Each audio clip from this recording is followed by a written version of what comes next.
Hello guys! Hello Earth Signs, Gemini, Libra, and Aquarius. Welcome dito sa aking channel sa Palaran 888. Welcome. Alamin natin kung anong messages, vibration, gabay, energy para sa inyong lahat. Air Signs, Gemini, Libra, and Aquarius. Ito ay daily tarot reading, so kailangan mong makinig sa iyong intuition para hindi ka ma-disappoint sa kung ano man ang sasabihin ng baraha. Okay. Air signs. Nakikita natin dito, air signs, na medyo yung iba sa inyo dyan is galing siguro kayo sa sakit. Masakit yung katawan nyo, masakit yung ulo nyo, nagtalagnat kayo, nagkasipon, or siguro tinatamad kayo for the past few days. Sa araw na ito, nandito yung Merla, sinasabi ng baraha sa'yo dito na huwag kang panghinaan ng loob. Diba? Huwag kang manghina, huwag mong alisin yung motivation mo, and kailangan mong mag-detox, purification, detoxification, meditation, prayer. Yun ang kailangan mo para ma-heal yung energy mo, okay? And unang-una siguro detoxification, purification, pwede mo yun magawa. Siguro dahil minsan 'di ba, pag hindi tayo naliligo, tinatamad tayo. Parang ganoon. So, unang-una, sa umaga, maligo ka. Literal to guys yung ibang tao, parang yung pagligo ay iniisip nila na napakasimple lang yan na bagay. Pero, alam nyo ba na yung pagligo is a way of cleansing siya? Diba? Yan yung pinaka easy na maliban sa pagyakap sa puno. Maliban sa paglalakad ng walang tsinelas, walang sapatos, nakapaa ka lang.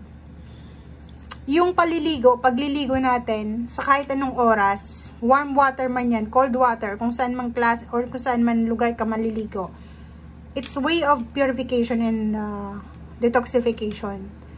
Yung pagligo natin, kaya nga 'di ba, if ikaw ay Catholic, bago ka maligo, 'di ba, magsa-sign of the cross ka para 'di ba, maalis yung lahat ng mga negative and protectionan ka ng iyong angels sa kung ano man ng mga negativity na dala ng tubig, or yung mga iba kasi na mga negative energy na pumasok sa katawan natin is minsan ayaw yan mag-detach sa katawan mo kasi parang naging home na nila yung katawan mo. So una, 'di ba, yung sabi ko sa inyo, maligo. Pangalawa, pwede kang maglakad-lakad na nakapaalang sa lupa, sa mga grass. And yun, spend time sa nature, yakapin mo ang isang puno, pero make sure lang na yung puno na yun is hindi siya makate.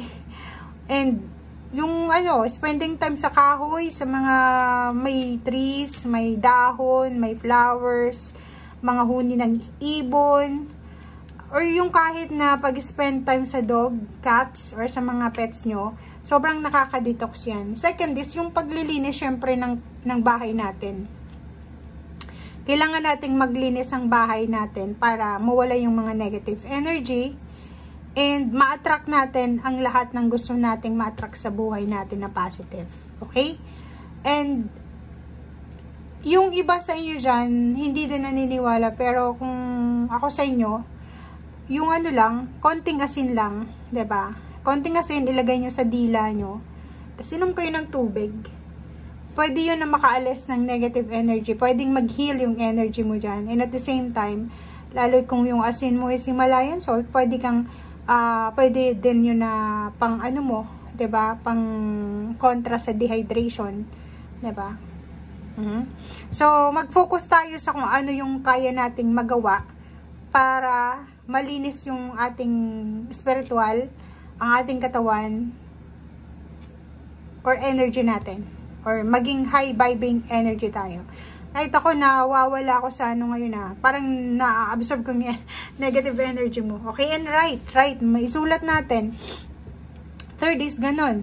After mo mag-detox, mag-purify, isulat mo, kumuha ka ng isang papel, isulat mo doon yung lahat ng mga bagay-bagay na nararamdaman mo. Nagagalit ka, naiinis ka, tinatamad ka.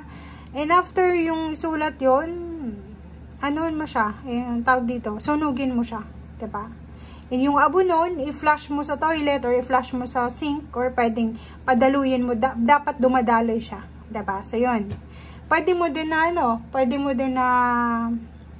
ilagay yun sa papel pa, and then, itapon mo sa basurahan. Basta yung release. Okay? So, yun. Air signs, Gemini, Libra, and Aquarius. Kita ko sa inyo dito, may mga iba na pagod sa araw nito. Pagod na pagod, tinatamad, sinisipon, inuubo.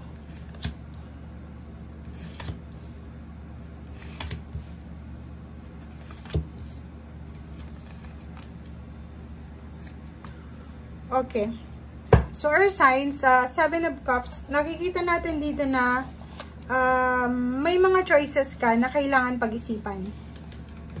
Maraming ino-offer sa'yo ang universe na pwedeng pag-isipan nyo muna bago kayo gumawa ng desisyon. Nakikita ko sir dito na may hinihintay kang pera. Pwedeng may hinihintay ka na umutang ka sa bangko, or pwedeng may taong gustong mag-share sa'yo ng pera, gustong tulungan ka sa usaping pera, or ano man to. And sinasabi ng brasser dito na posibleng darating ito. Hindi man sa araw na ito, pwedeng 6 days from now or 6 hours from now. Diba? So, like for example, if humingi ka ng tulong, posibleng may tutulong sa'yo. And if ikaw yung hininga ng tulong, siguro meron kang konting pera or konting may tutulong sa taong itong humingi ng tulong sa'yo. Okay? And may celebration na magaganap soon. Diba? Soon, may celebration na magaganap dahil sa posibleng natapos na yung mga emotional problems mo, stress, or kung ano man ito na hindi mo, parang yung mga problema na nagiging source ng sadness mo, ng weakness mo, or kung ano pa man. Okay? And ang kapalit nito is emotional, fulfillment, achievements ng buong pamilya. May 3 of Pentacles tayo dito. Sinasabi ng 3 of Pentacles na yan na may mga training, pag-aaral, seminars, or pwedeng may mga pagkakataon na i-offer sa yung universe na pwede kang umasenso. Okay? Like for example, gusto mong magtayo ng bakery, pero wala ka namang alam na, hindi mo naman alam paano gumawa ng tinapay o ganito ganyan. Additional learnings, skills, TESDA, or mga free trainings, pwede kang mag-enroll. Pwedeng yun yung maisip mo sa araw na ito. Basta ang nakikita natin dito, gagawin mo ang lahat sa kung ano man itong naiisip mo. Gagawin mo ang lahat ng solusyon sa mga bagay-bagay na naiisip mo sa ngayon, which is maganda yun. Okay? So, thank you guys and see you again. Bye!